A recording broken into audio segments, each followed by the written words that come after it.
afternoon. I'm Jim Paulson. With me is Mr. John Powell. Now, you take 30 identical Chevy Corvettes. You add $1 million US in prize money. You gather together some of the finest auto racing talent you can find in North America. You come up with the Corvette Challenge in 1988. John, you put this together. You got to be proud. I'm very pleased, and indeed they're equal. These Corvettes were built equal, they stay equal. We have 15 cars qualifying on the same second. The fastest qualifier, Andy Pilgrim from Frisco, Texas, driving the Princess Casino car. He starts on the third row in sixth place because we invert the top 6 qualifiers. But with 15 young men all on the same second, you're gonna see exciting action. How are the Canadians gonna do here? They're gonna win. You know John Powell is excited about this series. Let's find out how the drivers feel about this as well. I think the future of the Challenge Series is fantastic, or as a dream series for young drivers and the Walter Mitties in the world who wanted to get a chance to drive a race car. I guarantee you, if you can get one of these cars around the track quickly, you can get a Trans Am GTO type car around very quickly. And here's Juan Fangio, the second nephew of the famous Grand Prix star. Juan has chosen the Corvette Challenge to launch his career. To know what to do on the track with another drivers, to be patient and wait for a good opportunity for passing and everything. I think it's helping a lot in that sense, because all the cars are very, very equal, and you have always somebody with you running. Any showroom stock racing series is very difficult to control from the point of view of equality. You have to make sure that all the cars are born equal, and you have to make sure all the cars stay equal. In the Corvette Challenge, we have faced that problem, and what you have behind me is the solution to true equality. It's called GM CAMS, a computer-based diagnostic network. Each Challenge Corvette is inspected by Corvette development engineer Mike Dupree. He installs specially marked electronic engine parts. The car is verified for all electronic engine management system parameters visible on this screen. Dupree seals key components with light-sensitive paint. Utilizing General Motors' engineering data acquisition system in a joint venture with a Canadian company, this telescoping radio antenna on the Challenge mothership and this mobile Chevy van are the invisible hands of technician Craig Palmer. Palmer can actually see on this computer screen what's going on under the hood of a Challenge Corvette on the track right now. In showroom stock racing, the cars are supposed to be equal. In the Corvette Challenge, we guarantee it.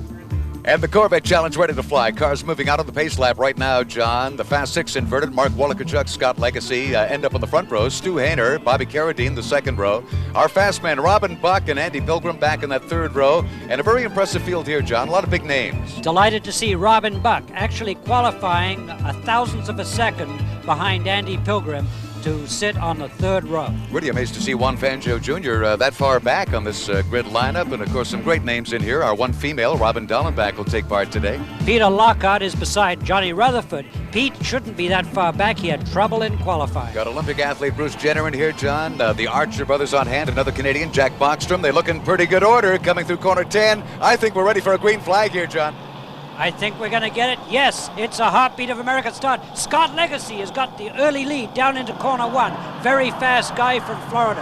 Well, he was 5th fastest in the qualifying rounds, John, but I think he wanted to maybe be up in that front row. He got a nice jump in the field and actually pretty good order. Look at that, 3 in a row coming through corner 1 on that start. Scott looks awfully strong here, and followed by Wollekachuk and Carradine on the inside. This is impossible.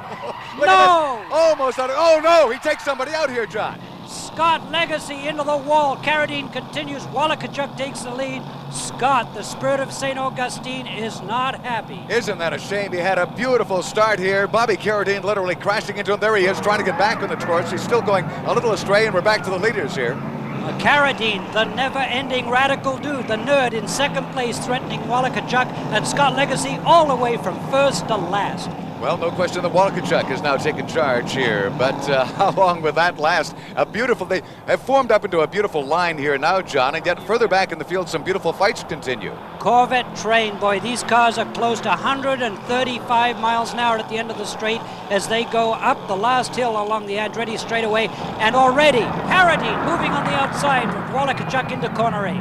Well, let's hope we don't run into the same sort of incident that Bobby had experienced earlier. A little bobble there as they come to this corner, John. Lap 1 is just about down. They now approach corner 10 in order as they head back to the start-finish line, down the front straight. This is tight action, and Carradine is wild. Here he goes, down into corner 1, makes a move inside Wallachuck. No, without success, Wallachuck holds him off beautifully. I wouldn't say blocking it. Oh, no, John! A major incident on the front straight further back in the field. This is the front straight. It is Pinball Alley. There are cars all over the place. And it looks like Lou Gelati, Bruce Jenner, Jack Bockstrom, Mike Engelash. Boy, we've got cars all over the place. Gelati out of the race. Smoke pours out of the Gelati Corvette. There are papers from some of the pit crew all over the track, John. Black flag is out. We're going to stop this event. Tell you what, let's take a moment here to kind of sort things out in this incident on the front straight. We will be back in a moment from Mosport with more of the Corvette Challenge. We're back at Mosport for the Corvette Challenge. The cleanup continues, John. A nasty incident there rather early in the start of this event. Fortunately, Jim, no one has been hurt, although the pit wall has been moved back, and you can see that the timing lights have to be replaced. Boy, if you're going to crash, pick a Corvette. Well, what we'll do here, John, is try to reform this field. The restart will be single file, so they're just coming around to a lineup here now, John. Let's hear from two of the drivers who were involved in that accident. Nothing you could do, nothing I could do. I tried to get out of their way, too. Yeah. I saw a gray car coming. I figured it must have been you. Yeah, well, there was a hole there, and so I just kept motoring, and then all of a sudden, back across. Well, that's what happened. The guy came across on me. Just watching Jack Bockstrom there, number 6, John. He does T-bone Bruce Jenner. What a shame. A couple of innocents really involved in this incident. I think Bockstrom was pushed. Let's highlight the bottom left view of your screen. Gelati between Cooper and Engelash. Pushed or pulled into the wall. Now he slides down the track. Engelash gets sideways. Wow, Archer T-bones Engelash right in the middle. Now Jenner collects Engelash. Jenner spins around. Here comes the innocent, Jack Bockstrom. Tony Piercosta is also looking for a way through, avoids Engelash, tags Bockstrom, and wow, Bockstrom right into Jenner's door. Meanwhile, Lou Gelati's car sitting against the wall, and here are his thoughts on the incident. I passed a guy on the inside here, and either he didn't like it or somebody behind him didn't like it, and they spun me right around, and I just all the way down the wall. Not a real good situation. That was the second time I was hit this lap. Turn 5 was the first time. Not a real good situation. Chevrolet's been great to us, and the drivers need to have more respect for Chevrolet. Lou really didn't have a chance, John. Nailed from the front and the rear, spun him right around. Now let's get back to the restart. We promised you Heartbeat of America action, Chevy Thunder, single file restart, Jim. Will it be as exciting? You betcha. There goes the green flag one more time. Wallachuck does lead the field. It'll be a fight into corner 1, John. They explode through the cement dust from that accident. Robin Buck is currently 6th. Nice run. Hayner, mind you, hangs in 2nd overall, and we join in car. Robin Buck inside his Sony-sponsored car, right behind Pilgrim. Now we look at them forming up very nicely here. This race is now back at full race tempo. Speeds now, John. We're getting up around 100, I guess, by now. 110 miles an hour out of the bottom of 2, and then 40 miles an hour down to 5A, and it's Wallachuck from Carradine. Carradine has been wild here, and he's hanging on to 2nd place, but he must make a move quickly. Carradine has made up his mind he must take the lead because he wants to help Hayner win this race. I was going to ask you that. Yeah, here are team members. Obviously, they're going to do what they can, John, to help each other out front here and catch this leader. Look at this, an attempted pass now. It'll work. Cunningham passes Buck, and there it goes. Robin Buck drops a position, and Carradine all over Wallachuck into corner 8. Outside, inside. Jim, will he take it? He is trying everything that he can possibly do. He certainly is not going to let that race leader get away. Meanwhile, we got some beautiful battles shaping up just behind these two out front, John. And this has not been resolved yet. We're back in the front straight. Whoa! Wallachuck almost a little sideways. Boots up a little dirt there. And then gets under control again into corner 1, John. Carradine knocks on the door. Through corner 1 again. but they have to be very careful. In corner 1 and 2, the speeds are over 100 miles an hour. Carradine right on the tail of Wallachachuk as they come out of corner 2. He does it, 2 wheels off inside Wallachachuk. Oh, don't lose it here, Bobby. Almost. he did not want to give up that line, obviously, John. He tried to hold it on the inside, but Wallachachuk blew by him. We're inside Robin Buck's car. He's got the best view of the race from inside his Sony-sponsored car. Seems a little more safe back here, John. Oh, Carradine on the grass and up through 5A. My goodness, right across the track he goes, wham, through the gravel, into the guardrail, John. 12, 14 Corvettes blow by him. Carradine has had a strange day. Let's look at some of this race with Bobby Carradine again. Let's go back to lap 2, John. I don't know what's happening with Bobby. This is an inside move, and he makes it past Wallachachuk. He can't possibly make it, and Legacy is his brakes. And bang, the Spirit of St. Augustine meets the wall. Well, one more time, Now he tries John. it again. Yeah, lap 5. Sliding 110 miles an hour out of the bottom of corner 2. I don't know how Carradine is keeping his Corvette on the track. This is Kung Fu Corvette. I tell you, and there's Bobby, I don't know. Does the nerd term apply now, John? He's been having a bad day at Mosport. You're right, Jim. Carradine's car is damaged, but he keeps on trucking. His Corvette's still running in the race. Wallachachuk leads from Stu Hainer, followed by Andy Pilgrim. Andy, our fastest in qualifying. Let's tune in his race philosophy here. Got to stay calm and stay right up with the guys and just try and protect your position from behind and make a move up front when somebody makes a mistake. It's a real race series in the sense that most of the drivers are good enough not to make mistakes very often, and the cars are close enough that it's really close. So you've just got to dog somebody for lap after lap, and when they make a mistake, be right there, ready to take advantage of it. I've learned so much this year. It's incredible. Really close. John Powell, you told us this would be exciting. I'll tell you, this is incredible. It's something. Jim, it's also quite incredible when you consider that each of these Corvettes rolled out of a dealer's showroom. A Chevrolet Corvette fitted with safety equipment for racing and standard Eagle Goodyear Gatorback tires. There goes Stu Hainer, second place. And you'll notice how very disciplined these drivers have to be. They can't afford to bobble. They don't want to overheat the tires. They have to drive the cars so smoothly, and that takes a lot of discipline. And in nice condition, coming out of corner 10 down the front straight, they complete the 8th lap. Wallachachuk the leader, Hainer in second, Pilgrim, Cunningham, then Tommy Archer follow.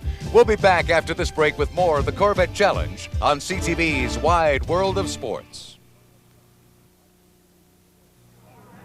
We're back at Mosport in the 9th lap of the Corvette Challenge. I'm Jim Paulson with John Powell, and our race leaders remain the same at this point, John. You know, the spectators are having a lot of fun. Over half distance through this race, and now as the race takes shape, we're looking for some spectacular people coming up through the field. Scott Legacy, Pete Lockhart, 2 drivers right at the back. Oh, Sean goes a little astray there, just gets up a little bit of dirt on the right-hand side, but he's back in control, John, back in the race. Sean Hendricks is from Piedmont, South Carolina. They call him the Pumpkin Town Flash. And there goes Legacy. Oh. We call him the Spirit of St. Augustine, the Pumpkin Town Flash off the track. Legacy by Legacy's doing a great job. No question. I think the spectators are really watching the fight back by number 17, but some of this other passing has got to be exciting to keep an eye on too, John. Here comes Lockhart, drafting up the straight, popping out beside Hendricks, takes Hendrick down into corner 8.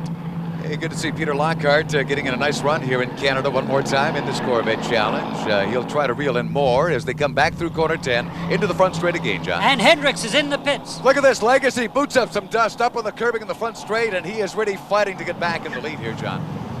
Hendricks makes the pit stop. There's something wrong with his car. Is it the left side? No, it must be the right side, Jim.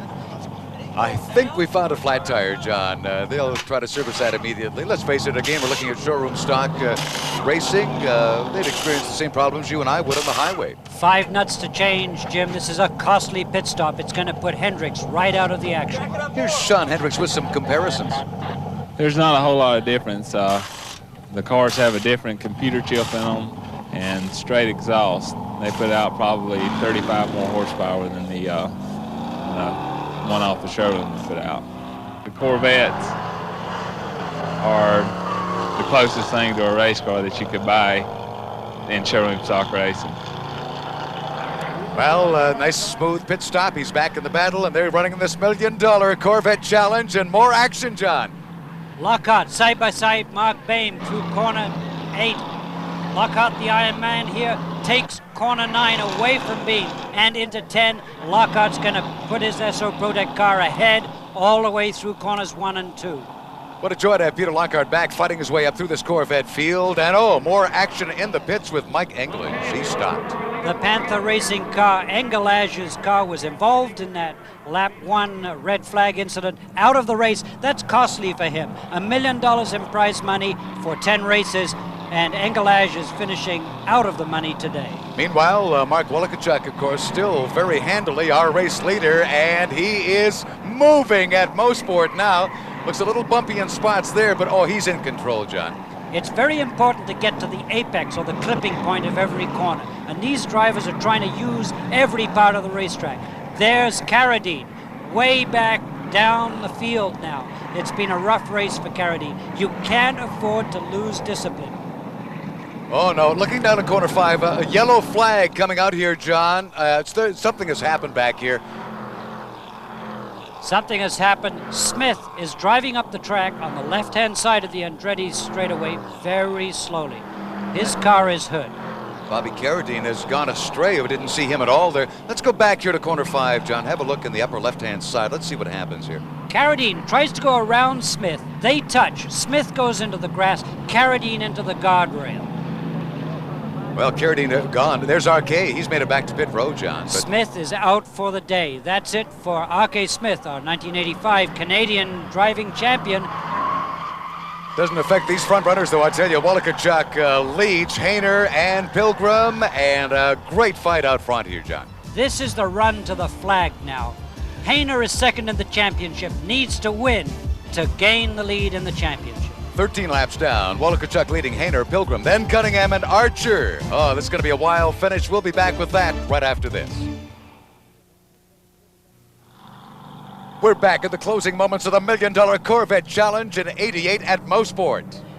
Jim, this is the Red Bow Tie Brigade, equalized showroom stock Corvettes, and we have Stu Hayner trying to get by Mark Walikachuk. Andy Pilgrim trying to get by them both because there's $10,000 to win at Mosport this afternoon. There's $1 million in total prize money for the 10-race series. $100,000 is on Stu Hayner's mind. That's the first prize for the Corvette Challenge Championship. Hayner currently second to Juan Fangio II, who is leading the championship at this moment. You know, I would guess, John, that Walikachuk certainly is still our leader, but look at the way Hayner sort of bobs back and forth. You used to race these cars. What's happening? It looks like he's trying to find a pass area. It's the draft. Oh! Hayner inside Walikachuk, and then Walikachuk slams the door shut as they go side by side through corner 8. Hold it, John. I think he's got him here. I think he's got him. Walikachuk hangs on through 9, takes it away through corner 10. Boy, it's tough to pass in the Corvette Challenge, and there is a lot of money at stake. Here's what Peter Lockhart has to say about how tough it really is. Passing at this track is not going to be all that easy, especially in the Corvette Challenge race. The cars are so equal that generally the best way to get by someone is under braking. Now, if we look around the track, there are a number of places where we can do that. One is at the top of corner 2 on the inside. It's a bold move, and you come up on the left side where you'd normally be on the right side of the track, and you dive in at the top. The same at corner 3, where you dive in on the inside, where everyone is getting to the left side of the track so they can start their turn. You just go blasting right in and outbrake them into corner 3. You have to start that, set up for that particular maneuver at the top of 2. If you're right on someone's tail, you have to back off a little bit, let them get through, start down through 2, and then you really hot-foot it through 2, keep your momentum up, and just head straight for the exit, or I should say the entrance of corner 3. And if you're lucky and you happen to be just getting a little bit better exit out of corner 5B, you may be able to draft up the back straight and at the final moment dive into corner 8 on the right-hand side while the other party gets on the brakes. Great comments out of Peter, but I don't think he quite expected to have these 2-3 cars side by side here today, John. Look at this one more time. Hayner inside Walikachuk, tries to make it stick, doesn't succeed. Walikachuk through 10, a little slow, and Hayner right behind him. Perfectly set up as they go down to corner 1. Is this the time that Hayner will make his move? You know, I think Walikachuk is getting a little shaken. He got him! He got him, John, in corner 1. Hayner puts it away, takes the lead in this $1 Million Corvette Challenge, and Walikachuk has already been disadvantaged. He's given up a little bit of speed, and Pilgrim is closing right up behind Walikachuk. We're looking for a very close finish here. How badly shaken up is Mark Walikachuk? I wonder now, John, if Pilgrim is not going to get by as well. He's right up on him here. The action is this close that perhaps you don't want to lead the last lap, because there's always a chance that Walikachuk or Pilgrim could draft by Hainer and take the lead at the end. And it's on the last lap. Hainer, a useful heartbeat or so away from Walikachuk as they go up the straight, followed by Pilgrim, and then Cunningham and Archer. And boy, there's not more than a second over these 5 cars as they go up the straight. Hainer has got a nice cushion. Unbelievable bit of race strategy, John, of course, with Walikachuk leading most of the way, pretty well all the laps in this race, and then Hainer Pilgrim gets inside Walikachuk, tries to make it stick. This is the last lap, 3 corners to go. He doesn't make it. Okay, Pilgrim does not get by. We knew he was going to, he may try it again here, John. There's no joy in Mudville. Walikachuk is struck out, and Hainer takes the flag. Checkered flag. It will be Pilgrim third. Walikachuk does get second. All those points and that cash money, very important right here, John. The final standings, Stu Hainer, followed by Mark Walikachuk, and Frisco, Texas, Andy Pilgrim. Peter Cunningham and Tommy Archer round out the top 5. I knew I was handling the turn. You deserved it. Great job. The great Corvette Challenge race today. 3 drivers, outstanding action. Mark Walikachuk smiling now, very disappointed. I was holding off as much as I can, and Stewart came on pretty strong. You know, just come on a little bit, and I was driving probably about as best as I could, but he just come on strong in some of the fast stuff. And just could have maybe held him off in 1. I held him off over in 7 and 8. A couple laps before that, but I don't squeeze him a little bit, but I wasn't going to make it so tough we both end up out of the race. There was too much of that today. Well, I don't think there can be a better series. You've got 20 of the top drivers in the country, a lot of people unknown, and you got equal cars. You've got Chevrolet doing the very best job they can and making the cars equal. And I just don't think you can get a better series. I kind of wish that we would get more big names in to kind of give it a little bit more strength.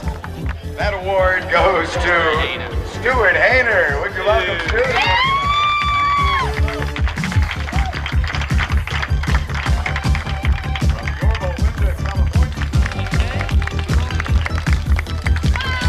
And California's Stu Hainer wins his first Corvette Challenge and takes the points championship lead.